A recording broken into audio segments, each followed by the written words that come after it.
Capítulo 1.1. Introducción.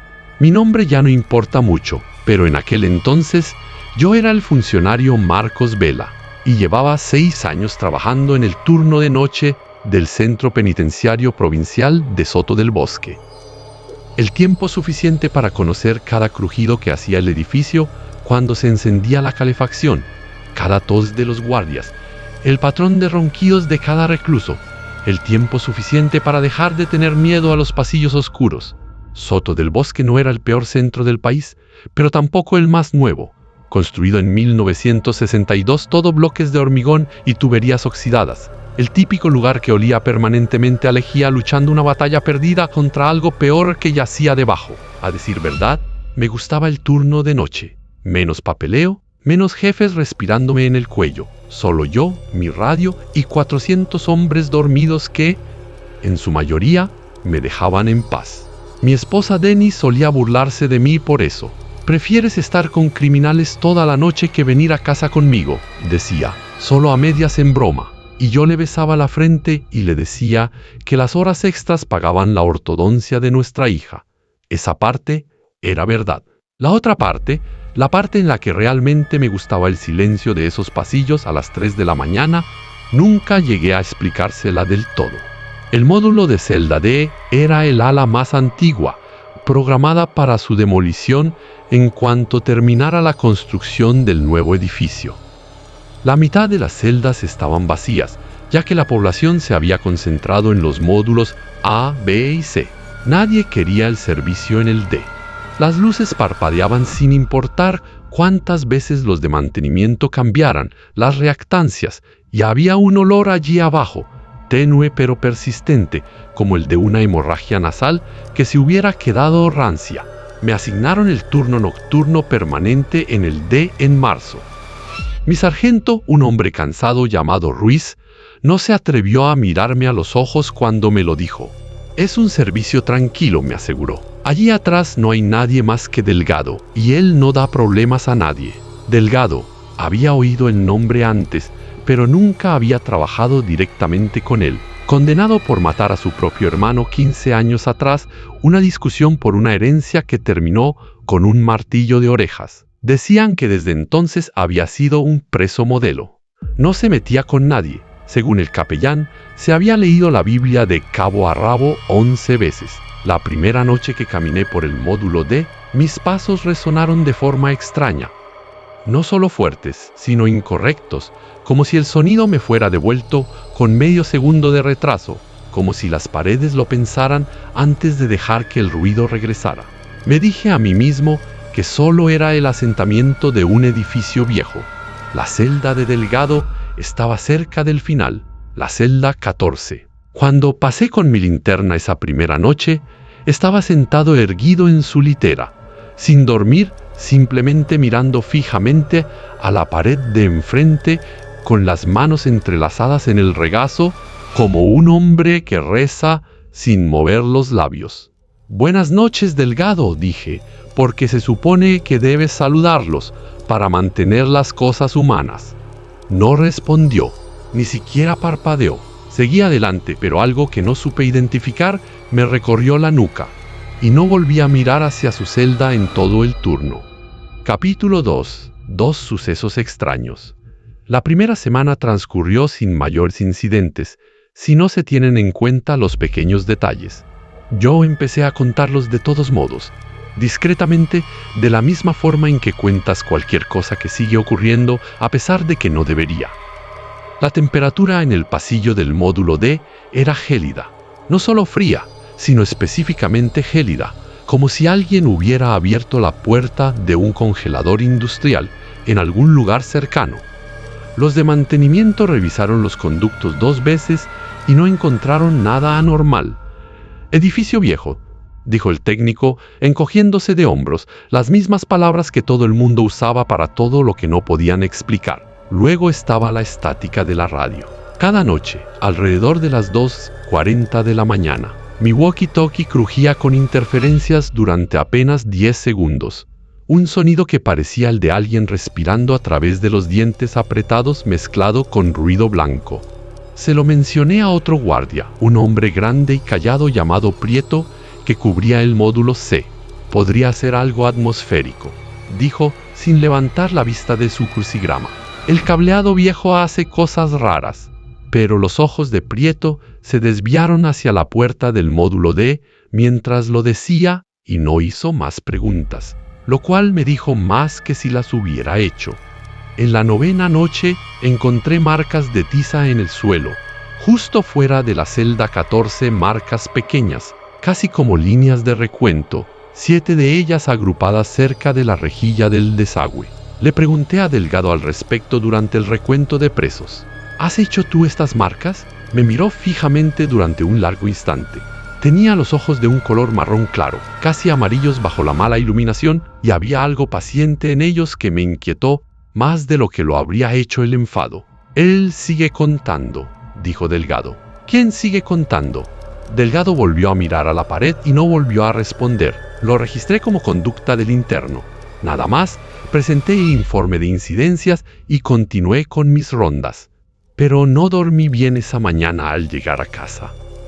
Seguía viendo esas 7 marcas en la oscuridad, detrás de mis párpados, dispuestas en un patrón que no lograba ubicar, como si significaran algo específico y yo fuera demasiado estúpido para entenderlo. Denis notó que me había vuelto más taciturno. ¿Comes bien en el trabajo?, me preguntó una tarde, poniéndome delante un plato de pasta que apenas toqué. ¿Has perdido peso, Marcos? Solo estoy cansado, le dije. Lo cual la verdad, pero no toda la verdad. Toda la verdad era que había empezado a temer el paseo por el pasillo del módulo D, a temer la forma en que las luces parpadeantes hacían que las sombras treparan por las paredes con formas que no se correspondían con nada que estuviera allí realmente para proyectarlas. A las 2 semanas oía a alguien llorar. No eran sollozos fuertes, sino un sonido fino y agotado que venía de algún lugar más allá de la celda 20, la cual llevaba vacía 8 meses, según el registro de la sección. Caminé hacia allí, barriendo los barrotes con la linterna, y no encontré nada. La litera vacía, la manta gris doblada y el polvo intacto en el suelo, como si nadie hubiera puesto un pie allí en siglos. El llanto cesó en el mismo instante en que la luz de mi linterna iluminó la celda, como si hubiera estado esperando a que me diera cuenta. Y una vez que lo hizo, obtuvo lo que quería. Capítulo 3.3. La oscuridad crece. Para la 3ª semana, dejé de fingir que las cosas eran normales, al menos para mí mismo. Simplemente no sabía a quién decírselo ni cómo expresarlo sin sonar como un hombre que necesitaba una evaluación psicológica y una baja forzosa inmediata. Las marcas de tiza seguían apareciendo, siempre fuera de la celda 14, siempre en ese mismo grupo, y la cuenta seguía aumentando. 7, luego 11, luego algo así como 16, rayadas tan juntas que no lograba sacar un número exacto. Empecé a hacerles fotos con mi teléfono móvil personal, lo cual iba contra las normas del centro, pero necesitaba pruebas para mí mismo de que no me lo estaba imaginando. Pregunté discretamente sobre el historial de la celda 14, los registros del centro que se guardaban en papel en el archivo del sótano se remontaban a décadas atrás. Y pasé una tarde libre allí abajo en lugar de dormir, hojeando carpetas manchadas de humedad bajo una bombilla desnuda, que zumbaba como una avispa atrapada. La celda 14 tenía historial, desde luego, antes de Delgado. Incluso antes de la última gran reforma del edificio en 1988, había habido un interno llamado Asier Corbo, condenado por nada violento, en realidad, un caso de fraude fiscal, pero había muerto en esa celda en 1979 oficialmente. Suicidio por ahorcamiento. El informe era escueto, extrañamente breve para tratarse de una muerte bajo custodia, apenas 2 párrafos donde la mayoría de los expedientes de incidencias ocupaban 5 o 6 páginas. También encontré algo más, una nota sujeta con un clip a la parte posterior del expediente de Corbo, escrita a mano, sin firma. Decía: El guardia de servicio notificó haber escuchado recuentos. Corvo había estado solicitando el traslado durante los 3 meses anteriores, alegando algo en las paredes. Petición denegada en 2 ocasiones. Algo en las paredes. Se me enfriaron las manos al sostener aquel papel.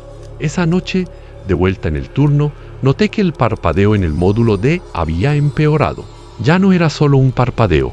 Las luces se apagaban por completo durante 1 segundo o 2 cada vez antes de volver a encenderse, y cada vez que regresaban, tenía la certeza de que algo se había movido durante la oscuridad.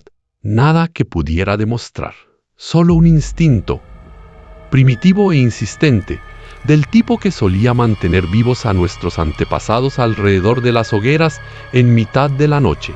Alrededor de las 3 de la mañana, oí pasos detrás de mí en el pasillo, lentos, deliberados, con un sonido húmedo, como botas pisando agua poco profunda. Giré mi linterna con la suficiente rapidez como para atrapar el eco de mi propia respiración contenida.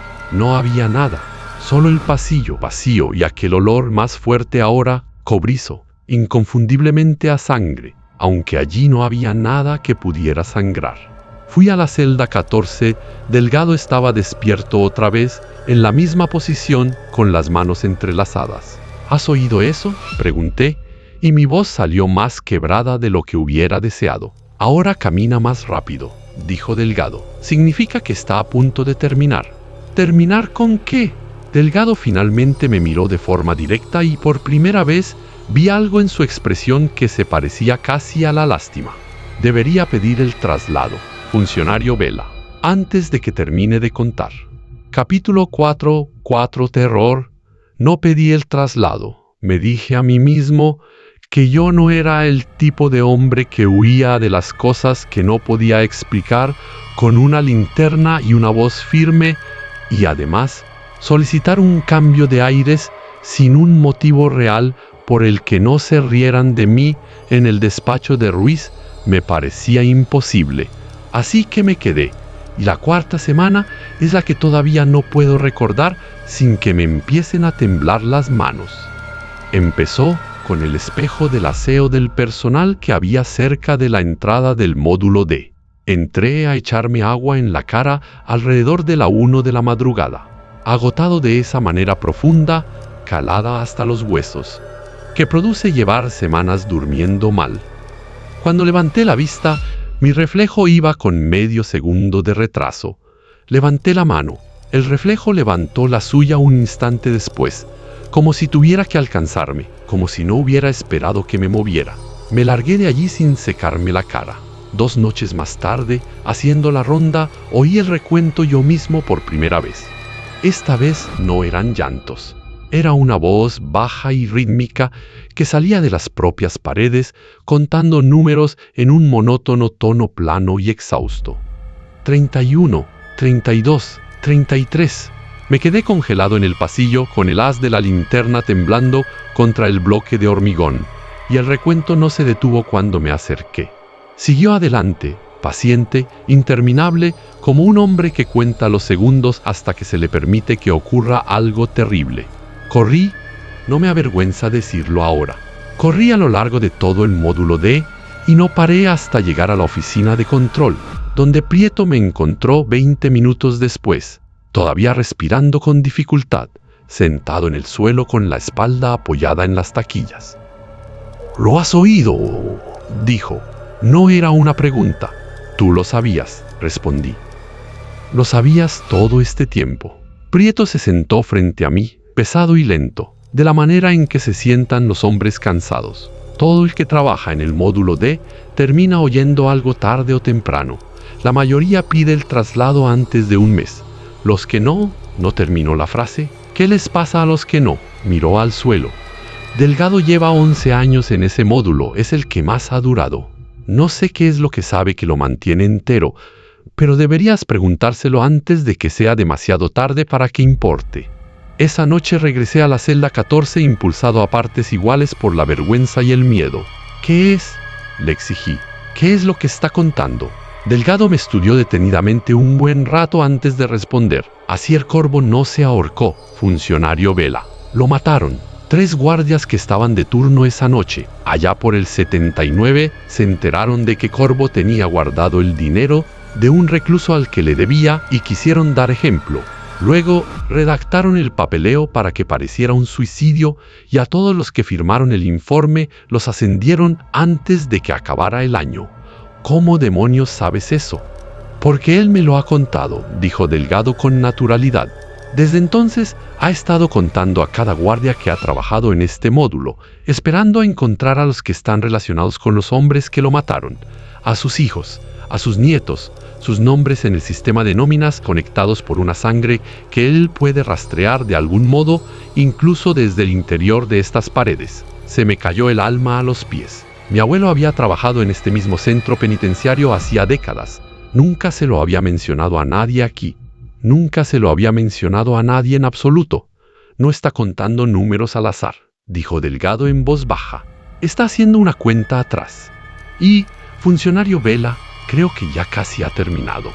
Capítulo 5:5. La verdad, no pude pegar ojo después de aquella conversación. Conduje a casa bajo un amanecer gris que parecía pertenecer a la vida de otra persona y me quedé sentado en el coche frente a mi propia casa durante 40 minutos antes de obligarme a entrar. Durante los días siguientes investigué de manera obsesiva, escarbando en los archivos de empleo provinciales, en microfilmes de periódicos viejos en la biblioteca, en cualquier cosa a la que pudiera acceder sin levantar sospechas. Mi abuelo, Elías Vela, había trabajado en el centro penitenciario de Soto del Bosque desde 1971 hasta 1985. Murió cuando yo tenía 11 años, de un ataque al corazón, tranquilo, común y corriente. De niño lo había querido de esa forma inocente en que se quiere a los abuelos, todo caramelos de menta y excursiones de pesca. Encontré su nombre en un libro de registro de nóminas de octubre de 1979, el mes en que murió Asier Corvo. Presente en el turno, presente la noche del informe de incidencias. Uno de los 3 guardias registrados como destinados en el módulo D esa misma noche. Me quedé sentado con ese dato durante mucho tiempo en el frío silencio de la biblioteca, sintiendo cómo algo se rompía dentro de mi pecho sin tener palabras todavía para describirlo. Regresé a ver a Delgado 2 noches después, incapaz de mantenerme alejado, necesitando comprender. Tu abuelo, dijo Delgado antes incluso de que yo preguntara, fue probablemente el que lo mató realmente. El informe decía ahorcamiento, pero el cuello de Corvo mostraba marcas que no coincidían únicamente con una cuerda. Alguien lo estranguló primero. Los otros 2 solo ayudaron a simularlo y a limpiarlo todo. ¿Cómo es posible que conozcas ese nivel de detalle? Él me lo muestra, dijo Delgado, y por primera vez algo parecido al agotamiento cruzó su rostro, con un aspecto profundo y ancestral. Cada noche me muestra exactamente lo que ocurrió, una y otra vez, como una cinta de película que nunca deja de reproducirse. Yo no pedí esto, funcionario Vela, pero maté a mi propio hermano de un arrebato de ira y creo que eso me convierte en el único tipo de hombre capaz de quedarse quieto el tiempo suficiente para escuchar la historia completa de Corvo sin perder la cabeza. ¿Por qué no te ha hecho daño a ti? Porque yo no tengo nada que ver con lo que le pasó. Solo soy un testigo. Pero tú... Los ojos amarillo-marrones de Delgado se clavaron en los míos. Tú eres su sangre. Y él lleva 15 años esperando al último apellido de su lista. ¿Qué lista? 3 guardias estaban allí esa noche. Uno murió de causas naturales en 1991. Corvo dejó ir a ese, supongo. Consideró que era justo ya que el tiempo se encargó de matarlo con los años. El nieto del segundo guardia trabajó aquí durante 2 años a principios de la década de 2000, un guardia llamado Holloway. Puedes buscarlo. Desapareció durante un turno de noche en el módulo D. Caso nunca resuelto. Oficialmente, simplemente abandonó el trabajo y se esfumó. Se me secó la boca. Eso deja la línea de tu abuelo, dijo Delgado en voz baja. Eso te deja a ti. Capítulo 6. Pesadilla final. Solicité una baja de emergencia esa misma semana alegando agotamiento, y Ruiz la aprobó sin poner muchas pegas. Tal vez aliviado de no tener que hacer preguntas a un hombre que se veía tan demacrado como al parecer me veía yo. Me prometí a mí mismo que jamás regresaría al módulo D. Me dije que pediría el traslado a otro centro totalmente distinto. Tal vez dejaría el trabajo en prisiones por completo. Buscaría algo en horario diurno que no tuviera ningún pasado turbio asociado. Pero a las 3 noches de empezar mi baja, fui incapaz de conciliar el sueño y, alrededor de las 2 de la mañana, me encontré sentado en la cama, escuchando. La casa estaba en silencio. Dennis respiraba de forma acompasada a mi lado y nuestra hija dormía al final del pasillo. Y por debajo de ese silencio, tenue pero inconfundible, lo oí. El recuento provenía del interior de la pared de nuestro dormitorio. 281, 282. Me quedé petrificado, seguro de haber perdido por fin la cabeza por completo, convencido de que se trataba del agotamiento y la culpa fabricando sonidos que no existían. Pero Dennis se movió a mi lado y murmuró, medio dormida: ¿oyes ese tic-tac? Parece que viene de la pared. Ella también lo oía. Para sus oídos no era un recuento, al parecer, sino solo un tic-tac, como el de un reloj. Pero algo estaba allí, algo lo bastante real como para cruzar la frontera entre ambos. No volví a dormir esa noche. Por la mañana, exhausto y desesperado, conduje directo a Soto del Bosque, con la placa todavía técnicamente en activo, y caminé directamente hacia el módulo D, a pesar de las confusas protestas de Ruiz a mis espaldas. Delgado estaba esperando, como si me hubiera estado aguardando. «Te siguió a casa», dijo Delgado antes de que yo hablara. «Una vez que sabe dónde vives, el recuento no se detiene hasta llegar a 0. «¿Cómo detengo esto?». Delgado guardó silencio durante un largo instante, y algo en su expresión pareció casi apesadumbrado. «No se detiene», dijo. «Corvo no busca una disculpa, funcionario Vela. Quiere lo que le arrebataron. 15 años estuvo esperando a cobrar esa deuda como es debido. Sangre por sangre, aliento por aliento. No creo que haya una versión de esto en la que salgas ileso. Entonces, ¿qué hago?». «Reza para que se te lleve solo a ti», dijo Delgado, «y no a la descendencia de tu hija después». No recuerdo el viaje de vuelta a casa aquel día. Recuerdo estar de pie en mi propia cocina al anochecer, con Dennis preguntándome qué me pasaba y mi hija haciendo los deberes en la mesa, ajena a todo, tarareando una canción de la radio. Recuerdo que las paredes de mi casa empezaron a respirar, de forma sutil, tan sutil que casi me convencí de que era imaginación mía, excepto porque los números seguían subiendo, más cerca ahora, más rápido que antes. 410, 411, de eso hace ya 3 meses. Ahora escribo esto desde la habitación de un hostal, habiendo dejado a mi familia en un lugar más seguro, o eso espero, tras haberle dicho a Dennis únicamente que necesitaba tiempo a solas para aclarar mis ideas, incapaz de explicarle la verdad sin sonar como un loco, incapaz de quedarme cerca de ellas mientras esta cosa se aproxima al número que sea que esté contando. Algunas noches el recuento se detiene por completo y ese silencio es peor que cualquier número, porque sé que está aguardando justo al otro lado de cualquier puerta que haya cerrado con llave, paciente de la manera en que solo los verdaderamente agraviados pueden ser pacientes. Anoche, por primera vez, el recuento alcanzó lo que pareció ser una cifra final, pronunciada de forma lenta y deliberada, casi suave. 500. Luego, el silencio. Y después, justo a mi espalda en esta habitación vacía de hostal, una voz que no era la mía, que no era de nadie, susurró directamente contra mi oído, un aliento cálido que pude sentir realmente sobre mi piel. «Ahora estamos en paz, Elías». Me di la vuelta, no había nadie. Pero el nombre de mi abuelo no se supone que deba ser pronunciado por nadie que siga vivo, y no he dejado de escuchar mi propio nombre susurrado de vuelta cada noche desde entonces, paciente e interminable, contando hacia atrás desde el 1.